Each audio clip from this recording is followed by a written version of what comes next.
Perdana Menteri Datuk Seri Anwar Ibrahim yang juga Menteri Kewangan memaklumkan Kerajaan Madani telah berjaya menjimatkan 800 juta ringgit hasil pelaksanaan program Budi Madani RON 95 sejak 30 September lalu. Penjimatan ini dicapai menerusi penyasaran subsidi minyak RON 95 yang lebih berkesan dinikmati khusus buat warga negara sahaja. Menurut Anwar, subsidi minyak bersasar telah dibincangkan lebih 20 tahun yang lalu, namun masih tidak berjaya dilaksanakan sehinggalah Kerajaan Madani mengambil alih.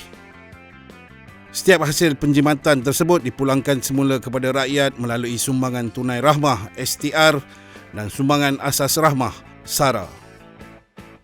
Program Budi Madani RON 95 juga telah berjaya mengekang ketirisan minyak melibatkan lebih 3.5 juta warga asing serta aktiviti penyeludupan puluhan ribu liter minyak ke luar negara.